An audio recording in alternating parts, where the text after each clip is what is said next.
Land जिहाद के खिलाफ कार्रवाई हो, मदरसा बोर्ड जैसा अधिनियम समाप्त करके देश में जहां भी चुनाव हो रहे हैं वहां डबल इंजन को चुन रहे हैं, भाजपा को चुन रहे हैं।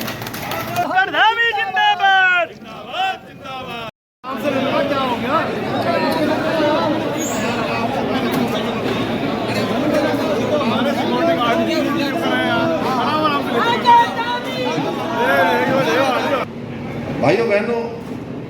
हमारे प्रधानमंत्री मोदी जी देश के ही नहीं दुनिया के एकमात्र ऐसे राष्ट्र के प्रमुख हैं, राष्ट्राध्यक्ष के रूप में इतने लंबे समय तक एक कार्यक्रम जो उनके द्वारा स्वयं उसका संचालन किया जाता है, स्वयं वो सारी चीजों का संकलन करके पूरे देश और दुनिया के सामने रखते हैं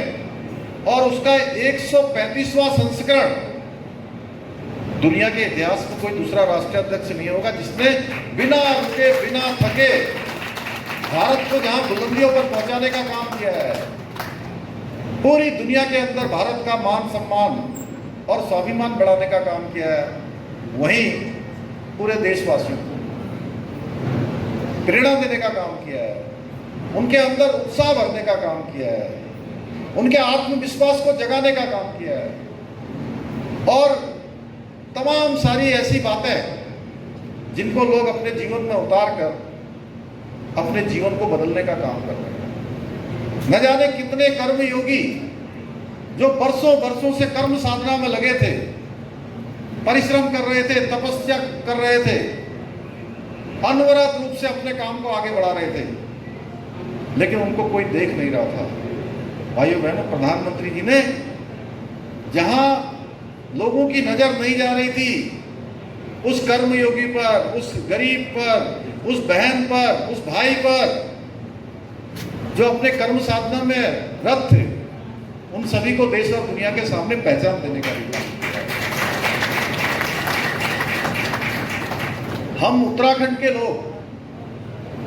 बहुत सौभाग्यशाली हैं कि जहां प्रधानमंत्री बनने के बाद प्रधानमंत्री मोदी जी 28 बार अभी तक उन्होंने उत्तराखंड का दौरा कर लिया। उत्तराखंड 28 बार प्रधानमंत्री के रूप में आए हैं और एक से एक स्थानों पर, सीमांत क्षेत्रों पर वो वहां जाने वाले पहले प्रधानमंत्री हैं। और मन की बात के कार्यक्रम में भी हमारे उत्तराखंड के अनेक स्थानों को उन्होंने पूरे देश और दुनिया को बताया है।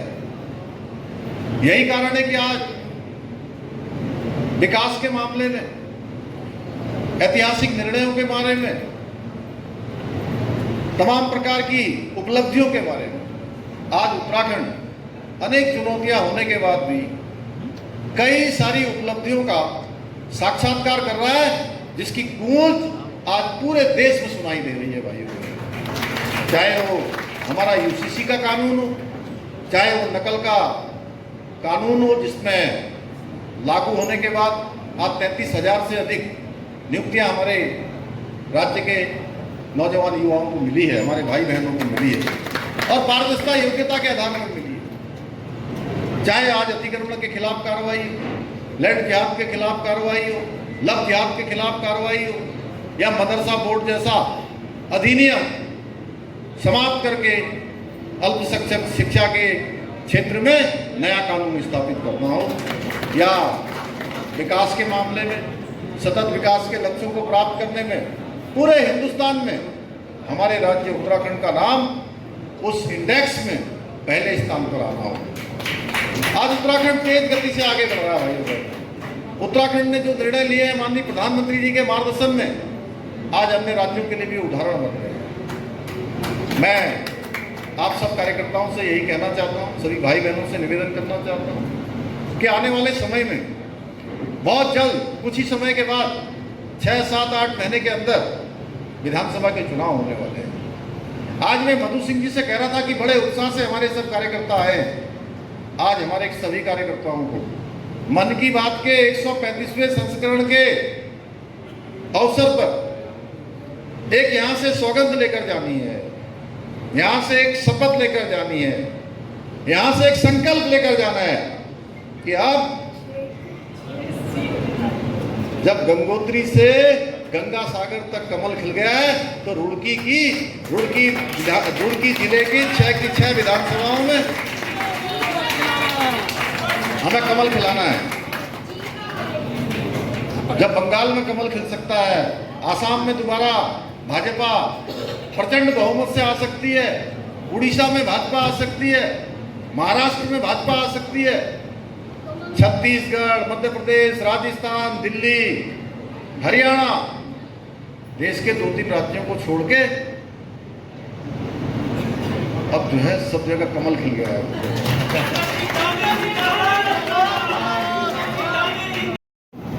डबल इंजन की सरकारें जनता की पहली प्राथमिकता हो गई है, इसलिए लोग बार बार देश में जहां भी चुनाव हो रहे हैं वहां डबल इंजन को चुन रहे हैं, भाजपा को चुन रहे हैं। और जिंदाबाद जिंदाबाद। और एक पार्टी है जिसका आप सब जानते हैं, जिंदाबाद, जिन्होंने 60 सालों से भी अधिक समय तक देश के अंदर शासन किया है। वो पार्टी जहां से एक बार गई है वहां फिर लौटकर नहीं आई। और उत्तराखंड के लोगों ने एक मिथक था, जो एक परिपाटी थी कि एक बार इस पार्टी की सरकार बनती है, दूसरी बार वो सरकार बदल जाती है। भाइयों बहनों, देवभूमि उत्तराखंड की जनता ने ये मिथक तोड़ दिया, ये परिपाटी बदल दी और 2022 में प्रचंड बहुमत की भाजपा की सरकार बनाई है। इस बार हमको संकल्प लेना है कि हम उससे ज्यादा प्रचंड बहुमत की सरकार बनाएंगे। एक एक कार्यकर्ता हमारा अपना पसीना बहाएगा और वो पसीना इस राज्य की जो तेज गति से आज उन्नति हो रही है, तेज गति से प्रगति हो रही है, तेज गति से आज राज्य आगे बढ़ रहा है, उसको और छक्का देने की जरूरत है, अनवरत रूप से उसको आगे बढ़ाने की।